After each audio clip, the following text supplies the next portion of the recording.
আমরা শিফট করেছি ডেবরা নতুন সুপার স্পেশালিটি হসপিটালে। দুপুর বেলায় ভালো করে গল্পটা শুনবেন, আপনারা নিজেরাই নিজেদের সঙ্গে মেলাতে পারবেন ঘটনাগুলো। সত্যি ঘটনা, সবাই নিজেদের সঙ্গে একটু রিলেট করুন। দুপুর 11টার সময় একজন বছর 35-এর ভদ্র মহিলা ডেবরা সুপার স্পেশালিটি হাসপাতালে এলেন। কি সমস্যা? গতকাল রাত থেকে বমি হচ্ছে স্যার, ডিউটিতে রয়েছে আমি, গতকাল রাত থেকে বমি হচ্ছে। সঙ্গে প্রায় 5-6 জন ভদ্রলোক এসছেন। 2018 সালের 1 জুলাই দুপুর 11টা থেকে 12টা। ভদ্রমহিলার কিন্তু আর কোনো কমপ্লেন নেই, শুধু বমি হচ্ছে। পেশেন্টকে গ্রামীণ চিকিৎসক দেখেছেন। প্রথমে তিনি বলেছেন বোধহয় গ্যাস হয়েছে, গ্যাসের জন্য একটা ওমেপ্রাজল দেওয়া হয়েছে, কমেনি। এরপর প্যান্ডি দেওয়া হয়েছে, কমেনি। ইঞ্জেকশন দেওয়া হয়েছে, একটা প্যান ইঞ্জেকশন, কমেনি। অন্ডানসেট্রন একটা ইঞ্জেকশন দেওয়া হয়েছে, কমেনি। স্যালাইন ঝুলিয়ে দেওয়া হয়েছে, কমেনি। এই করতে করতে রাত থেকে সকাল গড়িয়ে গেছে। যখন সকাল হয়ে গেছে তখন আরেকজন কোয়াক ডাক্তারবাবু এসছেন। তিনি এসে বলছেন মনে হয় গ্যাসটা মাথায় জমে গেছে, অতএব একে সিটি স্ক্যান করতে হবে। ভদ্রমহিলাকে নিয়ে ওই কোয়াক ডাক্তারবাবু ডেবরা স্ক্যান সেন্টারে এসছেন সিটি স্ক্যান করতে। করতে এসে কোনো এক দুর্বুদ্ধিওয়ালা লোক তাদেরকে যুক্তি দিয়েছে, চল আজকে ডেবরা হাসপাতালে তো একজন ডাক্তারবাবু আছেন, আমরা ওখানে নিয়ে যাই।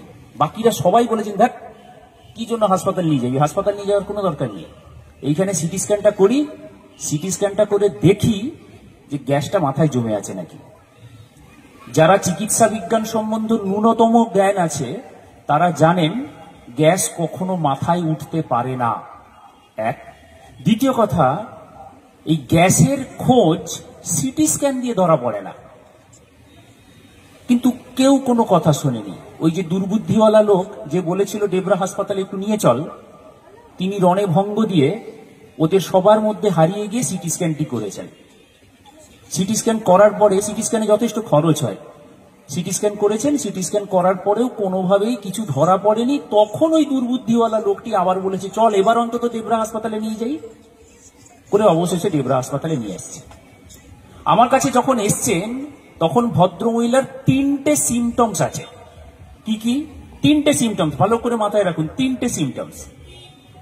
একটা হচ্ছে ভদ্রমহিলাকে যখন জিজ্ঞেস করলাম তোমার নাম কি, ভদ্রমহিলা আমাকে এইভাবে অ্যান্সার দিলেন, আমার নাম ফুলমণি হেমব্রম, অর্থাৎ নাকি গলায় বলছেন কথাটা, তখন নাকি সুরে বলছেন, ফুলমণি হেমব্রম।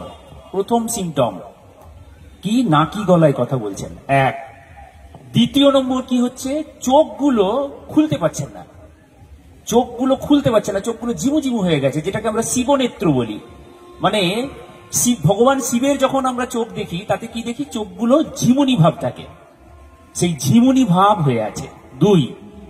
3 নম্বর সিমটমস, গলা ব্যথা এবং পেট ব্যথা আছে। কি কি বললাম? গলা ব্যথা, পেট ব্যথা, চোখের পাতা ঝিমু ঝিমু ভাব, আর একটা সিমটম হয়ে আছে, সেটা হচ্ছে গলার স্বরটা নাকি স্বর হয়ে গেছে। তো আমরা যারা চিকিৎসক আমরা খুব ভালোভাবে জানি এটা হচ্ছে নিউরোটক্সিক সাপ, অর্থাৎ কিনা নার্ভ বিষযুক্ত সাপের কামড়ের লক্ষণ। আমি কি করেছি? আমি হঠাৎ করে বলে ফেলেছি, তখন বয়স কম ছিল তো, তখন আবেগটা ধরে রাখতে পারতাম না, হঠাৎ করেই বলে ফেলেছি আরে এ তো কালচিটি সাপের কামড়। এবার দেখুন, পেশেন্টের বাড়ির লোক তারা কিন্তু রে রে করে উঠলেন, কেন? সাপের কামড়ই হয়নি। আমরা ছোটবেলা থেকে কি পড়েছি? কি যাতনা বিষে বুঝিবে সে কিসে, কবু আসি বিষে দংশে নিজারে। অর্থাৎ সাপ কামড়ালে এমন ব্যথা হবে যে সেই ব্যথা মানুষকে হাসপাতাল অব্দি টেনে নিয়ে আসবে। কিন্তু ডাক্তারবাবু এখানে কি বলছেন? সাপে কামড়ে দিয়েছে, এবং তাও কি সাপ বলছে? কালচিটি সাপ। অথচ কিনা ব্যথা নেই, যন্ত্রণা নেই, সাপে কামড়ে দাগ কোথায় দেখান আপনি আমাকে। আমি কোন সময়কার কথা বলছি? 2018 সাল। 2018 সাল আমাদের চিকিৎসকদের জীবনে একটা অদ্ভুত বছর। যেই বছরটাতে আমরা খোঁজ নিয়ে দেখেছি কোনো মৃত্যু চিকিৎসকের গাফিলতি ছাড়া হয়নি। এমনকি আমরা খোঁজ নিতে গিয়ে স্বর্গের চিত্রগুপ্তের খাতা অব্দি উল্টে দেখেছি। সেখানে দেখেছি চিত্রগুপ্ত তার খাতায় লিখে রেখেছেন সমস্ত মৃত্যুর কারণ চিকিৎসার গাফিলতি এবং চিকিৎসকের গাফিলতি, মানে মানুষ নাকি অমর ছিল আগে, চিকিৎসকই মেরেছে সম্প্রতি। তার আগে মানুষ অমরই ছিল। 2018 সালের পর থেকে যত মানুষ মারা যাচ্ছেন সব চিকিৎসার গাফিলতিতেই মারা যাচ্ছেন। ফলে স্বাভাবিকভাবেই যখন ডাক্তার শুভেন্দুবাগ বলছেন যে এটা কালচিতি সাপের কামড়, অথচ কালচিতি সাপের কামড়ের কোনো দাগ নেই, ব্যথা নেই, যন্ত্রণা নেই, কি বলছেন আপনি? সমস্ত পেশেন্টের বাড়ির লোক যে 5-6 জন এসেছিলেন ততক্ষণে প্রায় 50 জন এসে গেছে। যে এবার তো ডাক্তারবাবুকে ছেড়ে কথা বলবো না, রং ট্রিটমেন্ট শুরু হচ্ছে। আপনাদের সবার পরিচিত সিস্টার দিদিমণি, তিনি ছিলেন ডিউটিতে, আমাদের বালিচকেরই খুব প্রিয় সবার সেই সিস্টার দিদিমণি তখন ডিউটিতে ছিলেন। সেই দিদিমণি বলছেন, ডাক্তারবাবু এদের বাড়ির লোক যেভাবে চিৎকার চেঁচামেচি করছে আপনি ছেড়ে দিন, ও যেখানে নিয়ে যায় যাক। ওরা বলছে আপনি এখানে ট্রিটমেন্ট করবেন না, আপনি ছেড়ে দিন, আমরা কোথায় নিয়ে যাব, আমি একদম নাম ধরেই বলছি, সত্যম শিবম নার্সিংহোমে নিয়ে যাব। কোথায় সেটা? লোয়াদাতে। দেখুন, আপনাদের অবগতির জন্য জানাই, স্নেক বাইটের ট্রিটমেন্ট, সাপকাটির ট্রিটমেন্ট সরকারি হাসপাতাল ছাড়া, আপনি অ্যাপোলো হসপিটাল নিয়ে যান, আপনি ডিসান নিয়ে যান, রুবি নিয়ে যান, মেডিকা নিয়ে যান, যেখানে ইচ্ছা নিয়ে যান, সরকারি হাসপাতাল ছাড়া কিন্তু এর ট্রিটমেন্ট হবে না। পশ্চিমবাংলা, আমরা এমন একটি রাজ্যে বাস করি যে রাজ্যে সাপকাঠির ট্রিটমেন্টটা সম্পূর্ণ বিনামূল্যে শুধুমাত্র সরকারি হাসপাতালই হয়। ভারতবর্ষে 3-4টি রাজ্য আছে যেখানে ফ্রিতে এভিএস পাওয়া যায়। সাপকাঠি চিকিৎসার যে মূল প্রধান অস্ত্র, সেটা শুধুমাত্র পশ্চিমবাংলাতে পাওয়া যায় আর 2-3টি রাজ্যে পাওয়া যায়। তাও যদি বলেন সেটা কার দৌলতে সম্ভব হয়েছে, সেটা আমাদের ডেবরাবাসী একজন মানুষের দৌলতে সম্ভব হয়েছে। আপনারা অনেকে হয়তো জানেন না, ডক্টর দয়াল বন্ধু মজুমদার বলে একজন ডাক্তারবাবু আছেন, তিনি কিনা পৃথিবী বিখ্যাত এখন। তার বাড়ি সিজগেড়িয়া, আপনারা জানেন বোধহয়, গোলগ্রাম থেকে ওই দিকটা, ভেতর দিকটা সিজগেড়িয়ার ডাক্তারবাবু, তিনি প্রথম এই সাপকাঠির চিকিৎসার জন্য এভিএস, এই অতি প্রয়োজনীয় জিনিসটা সম্বন্ধে মানুষকে সচেতন করা শুরু করেন।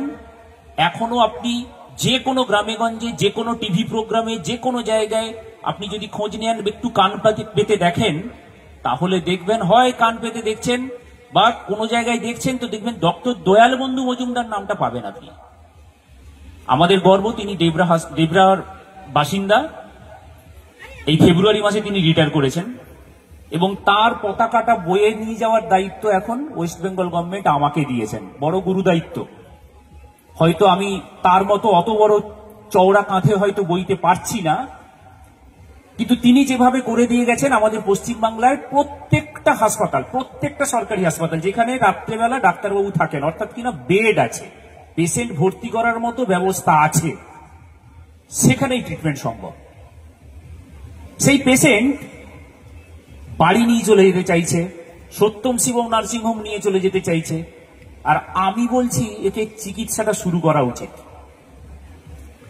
শুরু হলো চিকিৎসা, পেশেন্টের বাড়ির লোক আস্ফালন শুরু করেছে, ডাক্তারবাবু রং ট্রিটমেন্ট শুরু করেছে। কোনো জায়গায় সাপ কামড় দাগ নেই, কোথায় কামড়েছে আপনি দেখান, কোথাও কামড়ায়নি, আপনি কেন ট্রিটমেন্ট করবেন?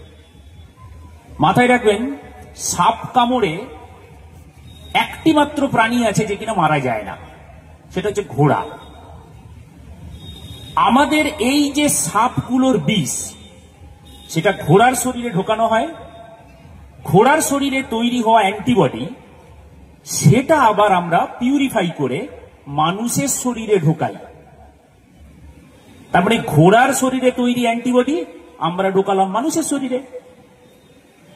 এক ঘরে থাকা শাশুড়ি বৌমার মধ্যেই এত ঠোকাঠুকি হয়, সেখানে ঘোড়ার শরীরের থেকে তৈরি একটা অ্যান্টিবডি সেটা মানুষের শরীরে মেনে নেবে না তো, যার জন্য রিয়াকশন হয়। হলোও তাই। এই পেশেন্টের ক্ষেত্রে যেই এভিএস দেওয়া হলো, সঙ্গে সঙ্গে গায়ে চারিদিকে র্যাশ বেরোতে শুরু করলো, চুলকুনি শুরু হলো। আমরা ডাক্তারবাবুরা খুব ভালোভাবে জানি যেটা হবে, এবং তার জন্য আমাদেরকে অ্যাড্রিনালিন বলে একটা ইঞ্জেকশন দিয়ে তাকে সারাতে হবে, সেটা আমরা জানি। কিন্তু ঘটনাচক্রে কি হলো, ওই যে বললাম, মানুষ তখন অলরেডি মাথায় নিয়ে নিয়েছেন যে ভুল চিকিৎসা হচ্ছে, আর তার মধ্যে দিলাম এভিএস, ঘোড়ার শরীর থেকে নির্যাস নেওয়া এভিএস, শুরু হলো শরীরের মধ্যে ঠোকাঠুকি, অর্থাৎ চুলকুনি শুরু হলো, গায়ে র্যাশ বেরোতে শুরু করলো। বাড়ির লোক তখন মারমুখী হয়ে উঠলো যে আপনি ভুল চিকিৎসা করছেন, তার জন্য আমার পেশেন্টের শরীরে এই শুরু হয়েছে। আমরা অ্যাড্রিনালিন দিলাম, অ্যাড্রিনালিন দেওয়ার পরে সেই গায়ে যে চুলকুনি বা র্যাশগুলো বেরিয়েছিল সেটা কমে গেল, কিন্তু বাড়ির লোকের দ্বন্দ্ব কিন্তু কমলো না। ইতিমধ্যে আপনারা সবাই এই জিনিস সম্বন্ধে অবগত। কি হয় এরপরে? রাজনৈতিক নেতাদের ফোন আসে, রাজনৈতিক অতি পরিচিত রাজনৈতিক নেতার ফোন এলো আমার কাছে, ডাক্তারবাবু ওই পেশেন্টটাকে ছেড়ে দিন, ওই পেশেন্টটার ভুল ট্রিটমেন্ট করছেন আমি, আপনি ছেড়ে দিন ওকে। আমাদের এখানকার সিস্টার দিদিও আমাকে বললেন যে ডাক্তারবাবু ছেড়ে দিন। আমি ছাড়তে পারছি না। কেন পারছি না?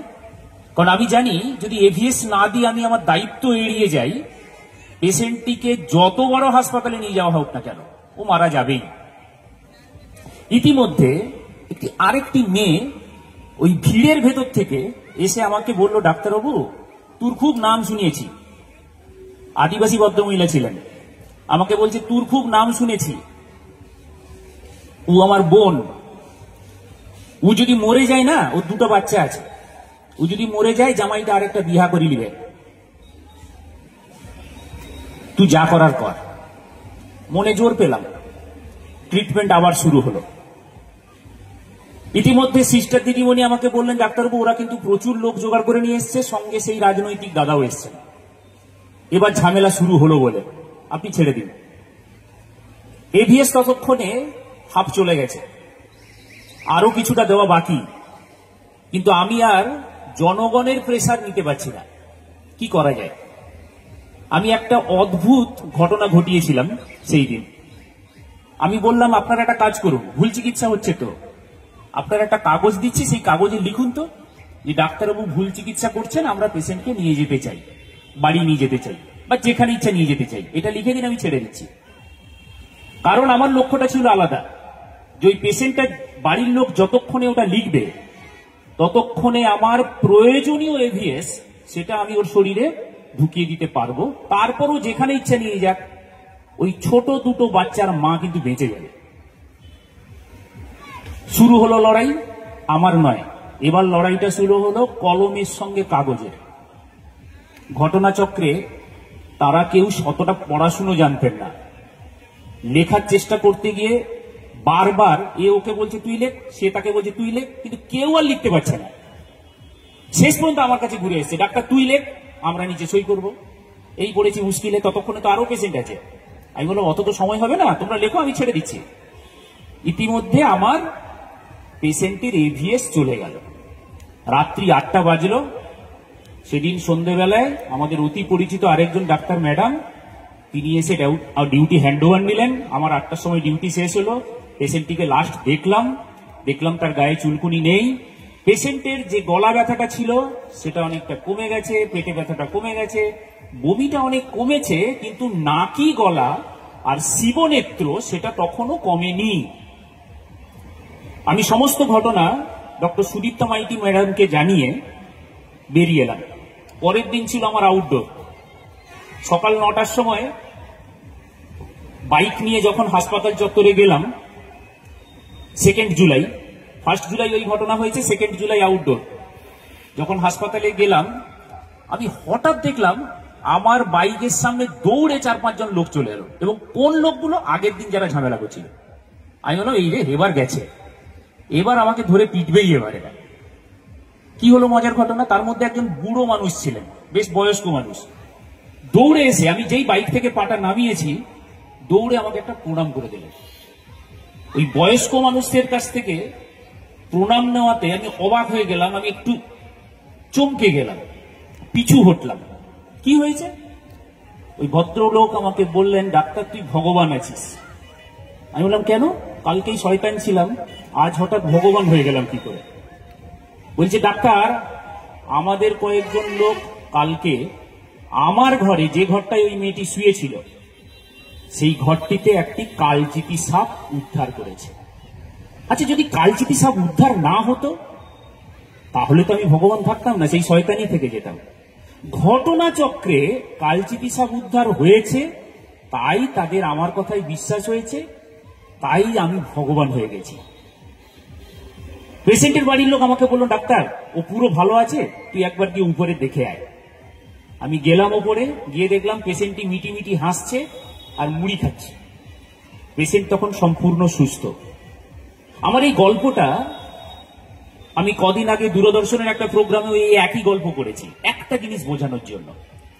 আমাদের প্রত্যেকের যে ধারণা আছে, কি যাতনা বিষে বুঝিবে সে কিসে, কভু আসি বিষে দংশে নিজারে। কবি যখন এই কবিতাটি লিখেছিলেন, কবির কিন্তু এই ধারণা ছিল না যে আমাদের পৃথিবীতে কালচিতি বলে একটা সাপ আছে, যে সাপটা কামড়ালে না হবে যন্ত্রণা, না হবে ব্যথা, না হবে ফোলা, এমনকি কামড়ের দাগটুকুও থাকবে না। আর এই সাপকাঠির চিকিৎসা ট্রিটমেন্টের জন্য প্রত্যেক ডাক্তারকে সচেতন করার জন্য সারা পশ্চিমবাংলা নয়, দেশেরও বেশ কিছু জায়গায় আমাকে যেতে হয়, বিভিন্ন ডাক্তারবাবুদেরকে সচেতন করার জন্য, তাদের ট্রিটমেন্টটা শেখানোর জন্য, শুধু এই একটা সাপের জন্য, সেটা এই কালচিতি। কারণ এটা কামড়ালে কোনো দাগ থাকবে না, ব্যথা থাকবে না। তাহলে বুঝবে কি করে মানুষ, সচেতন হবে কি করে যে সাপে কামড়েছে, কালচিতি সাপে কামড়েছে?